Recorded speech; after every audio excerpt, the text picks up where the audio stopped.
বরদাস্ত করবে না। জুলুম আল্লাহ পছন্দ করে না। এই দিন নয়, আরো দিন আছে। ভবিষ্যতের কথা চিন্তা করেন, অবস্থা কিন্তু ভালো হবে না।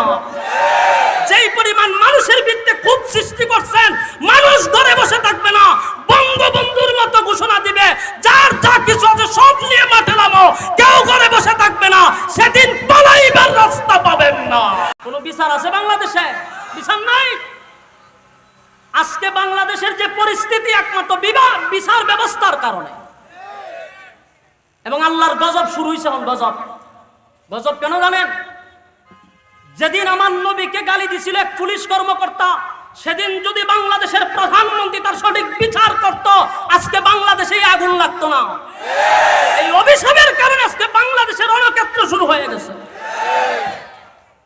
এজন্য আমি আইন শৃঙ্খলা বাহিনীর কাছে জোর হাত করে বলতেছি, কার বুকে গুলি চালাচ্ছেন আপনি? কার বুকে গুলি চালাইতেছেন? আপনারা কোন সরকারি দলের নয়, আপনারা জনগণের বন্ধু। বন্ধুর বুকে আপনি বন্ধু গুলি করতেছেন। কিছুদিন আগে, গতকালকে একটা ছেলে রংপুরের, খুব মেধাবী ছিল। বিশ্বাস করবেন কিনা জানি না, তার বোনের কান্না দেখতে আমার শ্রদ্ধা পানি করছে। আমি আর পারছি না ঠিক থাকতাম। তার বোনের কান্না দেখতে আমি নিজে ঠিক থাকতে পারছি না। আমি ভিডিওটা সরাই দিছি। তার বাবার বক্তব্য হলো, আমার ছেলে টিউশনি দিয়া আমাদের 2 বেলা বাদ জুটে। এই ছেলের, যে ছেলেটা মারা গেছে, তার টিউশনি দিয়া আমরা বাদ খাই। আমার ছেলের খরচ আমি দিতাম না, কারণ আমার ছেলে মেধাবী ছিল। 5-এ বৃত্তি পাইছে, 8-এ বৃত্তি পাইছে, এরপরে এসএসসিতে বৃত্তি পাইছে, ভালো ছাত্র। সে যখন কিছু টিউশনি করে নিজের পড়ালেখার খরচ চালাইতো, মা বাপরেও দিত। সেই ছেলেটাকে প্রকাশ্যে পুলিশের গুলি করে ছেলেটারা মেরে ফেলেছে। এই লজ্জা কোথায় রাখবেন? এই লজ্জা কোথায় রাখবেন বলেন? যে মারছে তার মুখে দাড়ি, যে গুলি করে মারছে তার মুখে কি? এটা কি আসলে মুসলমান না নামদারি মুসলমান? একজন মুসলমান হয়ে মুসলমানের বুকে কিভাবে গুলি চালায়? আমি আফসোস করি আমার প্রশাসন ভাইয়ের জন্য। কার বুকে গুলি চালাইতেছেন ভাই? আপনার বুকটা কি কাঁপে না? আজকে মা বাবার বুক খালি করছেন, আপনার সন্তানত্ব আছে। আপনার সন্তানকে যদি এইভাবে কেউ গুলি করতো, আপনার অবস্থা কি হইতো? তার লাশের গাড়ি যখন বাড়িতে যাচ্ছে, তার বাবা শুধু মানুষের মতো কান্না শুরু করছে। এই লজ্জা কোথায় রাখবেন? একটা দুইটা না তো, অনেক মানুষ মারা গেছে। রক্ত ঝরতেছে রাজপথে। কবলমতি শিশুদেরকে পাখির মতো গুলি করা হচ্ছে। কেন রে ভাই? এরা কি আপনাদের কাছে চাকরির জন্য কোনো আন্দোলন করছে? এরা কোটা বাতিল যেটা করার জন্য বলছে। এরা তো যারা মিছিল করছে, সবাই কি সরকারি চাকরি পাবে? এরা আপনার ভবিষ্যৎ গড়ার জন্য, শুধু এদের জেনারেশন নয়, নেক্সট জেনারেশনের ভবিষ্যৎ গড়ার জন্য মাঠে নামছে। তাদেরকে তো সাপোর্ট করা দরকার। কেন সাপোর্ট করবেন? কারণ এদের তো বয়স, সে চাকরি পাবে না। কিন্তু আপনি আমার ছেলে যেন আগামীতে চাকরি পায়, সেই ব্যবস্থা তারা রক্ত দিয়া করে গেছে। আপনি তাদের বুকে গুলি চালাচ্ছেন। আফসোস এই জাতির জন্য, আফসোস। সারা জীবন শুধু আলেমদেরকে রাজাকার বলা হয়েছে। আমরা এই অপবাদ বুকে নিয়ে চলতেছি।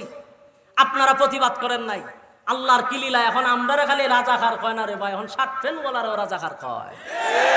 সেদিন যদি আলেমদের পক্ষে প্রতিবাদ করতেন, আজকে শার্ট প্যান্ট ওয়ালাদেরকে রাজাকার বলতো না।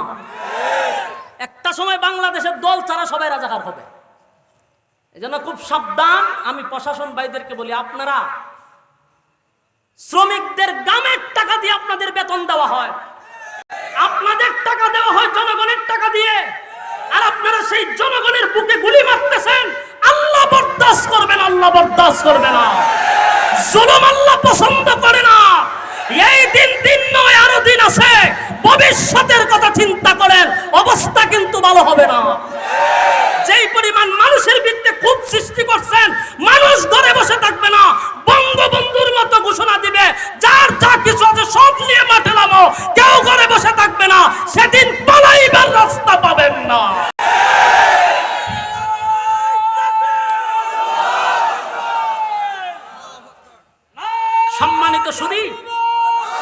সম্মানিত সুধী, উচিত কথা এখন বাদ নাই। যারা কথা বলতে পারত, এরা আজকে স্বাধীনভাবে চলতে পারতেছে না। এক ময়না ফাঁকিরা তো ভিঞ্জিরা, এই ময়না ফাঁকির অন্য ফাঁকিরা জিগায় ঘটনা কিতা। আমরা মুক্ত বাতাসে উড়ি, তুই কেরা খাসার ভিতরে? হয় আমার কারণটা হইলো আমি কথা কইতে পারি, ময়নায় হয় আমি কথা কইতে পারি দেখি আমি এই সাইড দেওয়ালের ভিতরে, তোরা কথা বলতে পারস না, মুখ তো আকাশে ঘুরতে থাক। কথা বুঝতেছেন? এর চেয়ে বেশি কিছু বলতে পারবো না। যারা শিয়ানা বুঝে নেন, এইলা আমাদের পরিস্থিতি। আমরা কন্যাগারে ভাই কইতাম তো চাই, কিন্তু কইলে পরে হয়েছে সাইড দেওয়ালের ভিতরে বন্দি। সম্মানিত সুধী, এর একমাত্র বিশৃঙ্খলা হওয়ার কারণ হলো সঠিক বিচার হচ্ছে না।